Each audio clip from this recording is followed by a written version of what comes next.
সামনেই তো কোরবানির ঈদ আর মাত্র কয়েকটা দিন আছে। সবাই অনেক মাংস খাবে আর মাংসের অনেকগুলো আইটেমও সবার বাসায় থাকে। মাংসের পাশাপাশি যদি এই ভর্তার আইটেমটা রাখেন সবাই কিন্তু মাংসের চেয়ে এই ভর্তাটাই বেশি খাবে। আসসালামু আলাইকুম, সবাই কেমন আছেন? সবাইকে ওয়েলকাম করছি শারমিনের আঙিনায়। আজকে সবার সাথে শেয়ার করছি খুবই মজাদার একটি ভর্তার রেসিপি। এটা হলো বরবটি ভর্তা। এখানে নিয়েছিলাম 250 গ্রাম বরবটি। এগুলোকে প্রথমে আমি আস্ত ভালো করে ধুয়ে তারপর কেটে নিয়েছি। আপনারা যদি এই সবজিটার পুষ্টিগুণ বজায় রাখতে চান তাহলে অবশ্যই কিন্তু আস্ত ধুয়ে নেবেন, কারণ কাটার পরে যদি ধোন পানির সাথে এর অনেকটা পুষ্টিগুণ চলে যায়। তারপরে একটু পরিমাণ মতো পানি দিয়ে সিদ্ধ করে দিয়েছি।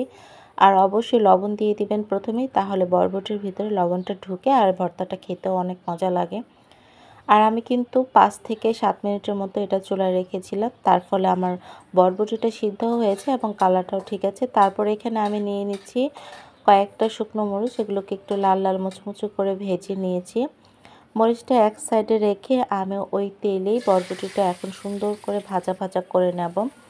বরবটিটা আমি সঠিক সময় পর্যন্ত সিদ্ধ করার কারণে কিন্তু দেখেন খুব সুন্দর কালারটা এখনও আছে। আপনারা যে কোনো সবজি রান্না করার ক্ষেত্রে অবশ্যই এর পুষ্টিগুণটা বজায় রাখার চেষ্টা করবেন।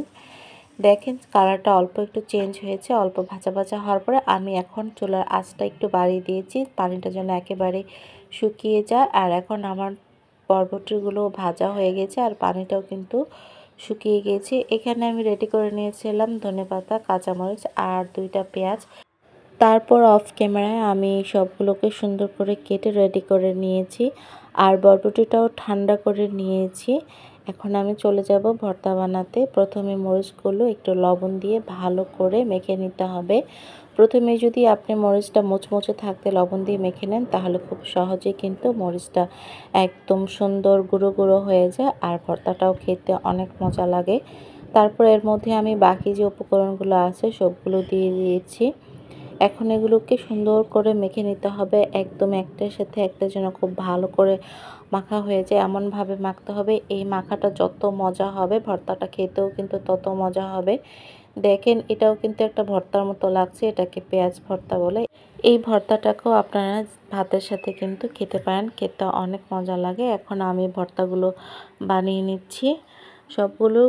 বরবটি দেওয়ার পরে এখন খুব সুন্দর করে মেখে নেব। এই মাখাটা কিন্তু অনেক সুন্দর করে মাখতে হবে, তাহলে ভর্তাটা খেতে ভালো লাগবে। আর বরবটিটা যেহেতু আমি অনেক বেশি সিদ্ধ করিনি, এটা সিদ্ধ হয়েছে কিন্তু অনেক বেশি সফট না, তাই একটু ভালো করে ডলে ডলে মেখে নিতে হবে।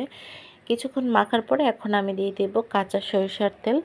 সরিষার তেলটা এরপরে আমি ভালো করে মিক্স করে নিয়েছি। দেখেন দেখতে মাশাআল্লাহ কত সুন্দর হয়েছে। এখন আমি ভর্তাটাকে পরিবেশন করে দেখাচ্ছি। ভর্তাটা খেতে অনেক মজা হয়েছিল আর দেখতেও কিন্তু অনেক সুন্দর লাগছে। আপনারা অবশ্যই ট্রাই করবেন ঈদে মাংসের পাশাপাশি এই ভর্তাটা রাখার। আর মাংসের সাথে যে কোনো ভর্তাই কিন্তু খেতে ভালো লাগে। সবাইকে অনেক ধন্যবাদ। ঈদ মোবারক। আল্লাহ হাফেজ।